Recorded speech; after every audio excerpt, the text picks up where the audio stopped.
Hi everyone, today we're going to be talking about theory of knowledge, TOK. Part 1 is about reading the prescribed title properly. Now tell me, what do you think this essay is asking you to do? So what I want you to notice here is you probably read this title and immediately just started thinking of whatever situation comes to mind to help you understand something. And those examples, I'm sure it would be fine. But if you look at the question carefully, it's not asking you to collect cases where the context helped. The question here is asking something a bit more complex than that. So the difference here is the word, can we only understand something to the extent that we understand its context? Without this word here, the question just becomes, does understanding context help you understand things better? And the answer to that is almost everyone would agree to that. So it's saying that context isn't just a helpful ingredient that among the others, it's kind of saying your understanding is bounded by it. However far you understand the context, that's as far as the understanding will go. If your contextual knowledge is shallow, then your understanding will become shallow too. No matter how many times you reread the text or study the painting, the context is not an add, and it's not an additional. And according to the question, it's actually the limit. An essay that only showcases where context maybe helped someone understand something better hasn't actually engaged with this claim. So it's an easier version of the question. What this prescribed title is asking is whether that limit is real. Personally, I think that's a much interesting question to deal with because it makes everything a lot more nuanced, right? And nothing is that simple. It's the question that the examiner is looking for you to address. And so the first thing to do with any prescribed title is not to just reach for examples or start an outline, but just to kind of sit with the language until you can kind of see what the specific claim is making.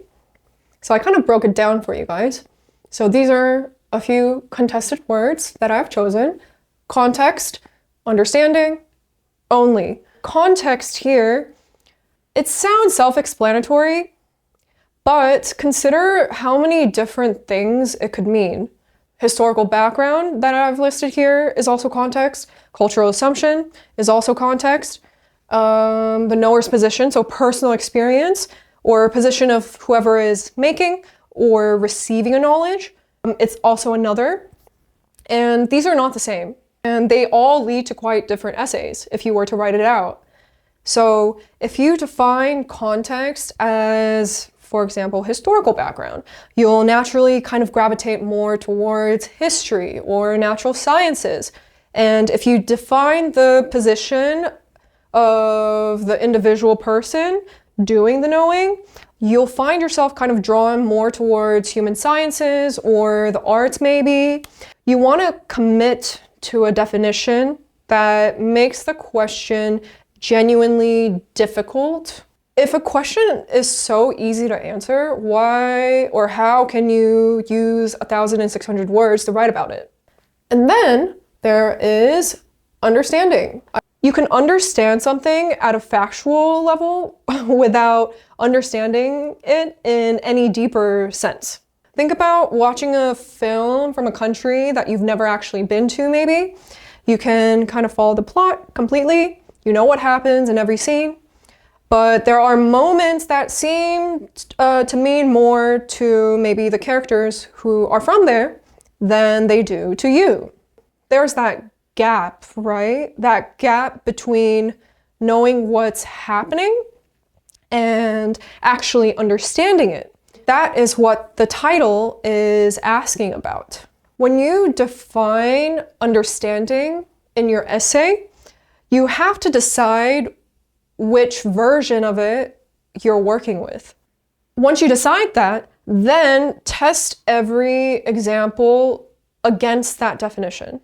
So only, one more time, it's the word that determines your essay has said something or hasn't said something. And that understanding is bounded by contextual understanding. So your essay has to decide, okay, up to what extent would that be true? To what extent would that be false, or just it would not work?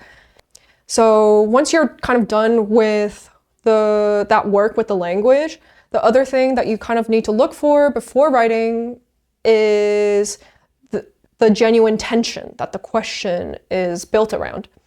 IB doesn't write titles where only one answer is correct, right? So every prescribed title is built around a real disagreement. Careful thinkers can look at the same problem and still come to different conclusions. And if you don't identify that disagreement before you start writing, you will almost certainly end up arguing one side of it without acknowledging the other. So let me kind of show you what tension looks like in practice. This guy, Oskar Kokoschka, was an Austrian expressionist painter working in the early 20th century.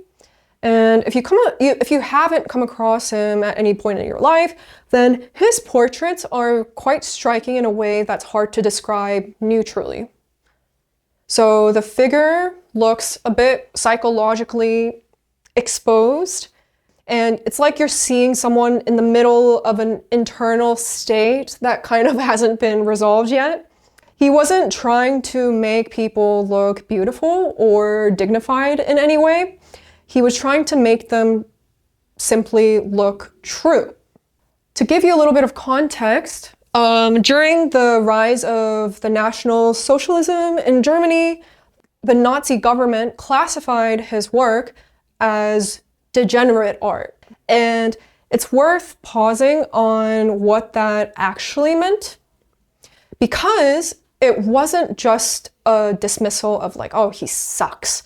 The Nazis, they were working from a very specific ideology. That is a complete set of beliefs about what society should look like, who belongs to that said society, and what it should value. So anything that kind of showed some kind of psychological complexity, or any kind of art that showed some kind of emotional rawness, just got categorized as cultural decay. So not necessarily by unsophisticated viewers, but by people whose interpretive framework made any other conclusion possible. So in 1937, Kokoschka's paintings were kind of displayed in a traveling exhibition designed specifically to mock them. And it was kind of framed as an evidence of mental illness and national danger. And now, fast forward decades later, his works are hanging in major museums, and they're written about it in terms of their psychological depth and emotional honesty, how great it is, these very qualities that made them dangerous back then. So in one context, it was that, and then now it is seen as this valuable thing. That is where the tension is, right? We're trying to find the tension. So on one side, the Nazi reading of Kokoschka had a context. It was internally coherent with that context. Everyone operating inside that framework arrived at the same conclusion. In that sense, that understanding was shaped entirely by their context, which seems to kind of confirm what this is saying. Context determines understanding, right? The prescribed title. But then, remember I said fast forward, on the other side, that reading was wrong. It's not just different from ours, but wrong in a way where we can actually evaluate. because the frameworks they were using to interpret the work was built on a set of beliefs about race, national identity, cultural purity, and that we can see now were false and harmful, which implies that context alone, it does not guarantee understanding. Just because you have all the facts, it does not mean that you can generate understanding. So before sitting down to draft anything, you want to have done 3 things. So you've decided what the key terms mean, right? Not because the examiner has absolutely no idea what these words mean, but because the same words appear throughout or should appear throughout the essay. And if your sense of what these words mean shifts between paragraphs, then your argument should shift with it. Really committing to a definition is kind of what keeps your whole essay coherent. And you've also identified the genuine disagreement that the question is built around. Not the surface level disagreement, but the deeper one about what the knowledge requires. And so you've thought about the 2 areas of knowledge. So it could be about mathematics, natural sciences, human sciences, history, the arts. You have to kind of explore that tension productively. So these AOKs are not just boxes to check off, but each one has their own methods for producing and validating knowledge. This one is responsible for a lot of marks because it's kind of invisible from the inside, but then when you're writing, description can feel like analysis. It's organized, detailed, it sounds engaged with something real, but there's a very clear line between the 2. So this student is writing about prescribed title 6, whether interpretation is a reliable tool in producing knowledge using history and one other area of knowledge. So the weak version, so it's quite accurate in terms of facts, but it says almost nothing about knowledge. It's reporting what happened. It doesn't really ask what this conflict reveals. And why did 2 groups look at the same event or the same place, the same documents, and arrive at such different conclusions? Like, these kind of questions arise for me.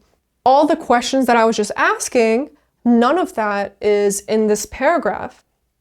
And let's take a look at what changes when you take the next step. So this one is the strong example. Same event, same facts. But this paragraph uses the example to say something about what historical knowledge actually is and how it gets made. So the other paragraph, this belongs to like history or a politics essay. The second paragraph, this could only belong to TOK and nowhere else. Paragraph test. After every paragraph, ask, could this paragraph appear unchanged in a history, biology, economics essay, and no one would notice? If yes, you're describing, you gotta keep writing. If no, you are analyzing, and that's where the marks are. But just because you say no, it does not mean that that's actually true. You should probably get it confirmed by your teacher. And let's use this example. So both paragraphs know that peer review exists. And take a look at what the second one actually does with the fact. It's not just describing the process, I would say. It's treating the process as evidence of something, right? So the fact that science requires collective checking before a finding counts as knowledge. It tells us something about how the discipline thinks about observation itself, and that is what you're aiming for. So you take something that kind of looks like a procedural detail, and then you ask, okay, what does this reveal about the nature of knowledge in this field? And that's what your essay needs to do with every example. Not just this happened, that happened, but what does this happening tell us about how knowledge works here? And what does this mean for the question that the title is asking? So 2 things when you read the prescribed title. Try to resist the urge to go straight into examples. Instead, look at which words carry philosophical weight. So what I mean by that is try to figure out what they're actually claiming and identify the genuine disagreement, the tension, right? The question is sitting on. So the disagreement is what your essay is about. So the examples come in later in service of thinking through it. And when you're writing each paragraph, run the test. So run the paragraph test, right? Description reports, analysis thinks. A TOK paragraph uses a real situation to say something about the knowledge. So it's to show how knowledge works, not just to show this and this happened. And on the TOK rubric, it uses the word critical.